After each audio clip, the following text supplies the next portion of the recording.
But personally, what I want to say is that I went through a series of disillusionments. And you think that's a bad thing, but it's a good thing. Because would you rather be illusioned or disillusioned? Would you rather have illusions about the world, or would you rather see the way things are? Mm-hmm. So to get disillusioned is actually a good thing. Now, the problem for a lot of people in this world, Jews included, is they identify with something. And when that something then comes under scrutiny, they feel personally attacked. Now, to identify with something comes from the Latin word idem, which means the same, and facere, to make. So when you identify, you make yourself the same as something else.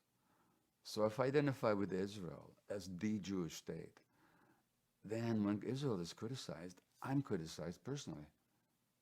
Or if I identify with the United States as a state, or Canada,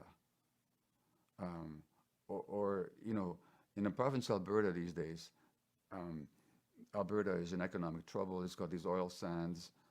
Everybody in the world knows that the oil sands are horrible for the climate and for the environment.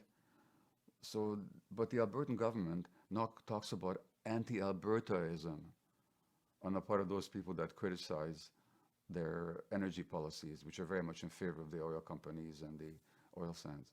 So that when you identify with something, whether for economic or emotional or political or any combination of reasons, and you make yourself the same as that, then when that's criticized, you're going to feel criticized. And so what I'm saying to people is, don't be afraid to be disillusioned. Don't Be afraid to be disillusioned. Don't be afraid to be disillusioned. It's better to be disillusioned than to be illusioned. And don't be afraid to be disidentified. Don't identify with something outside of yourself to the extent that you become uncritical and blind.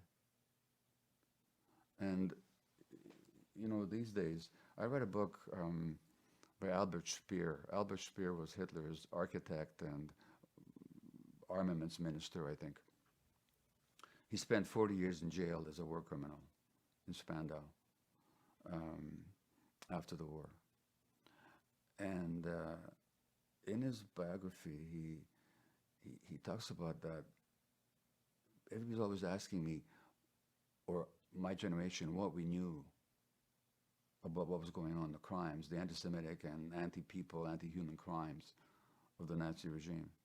And he said, the real question is not what we knew, but what we could have known had we wanted to find out.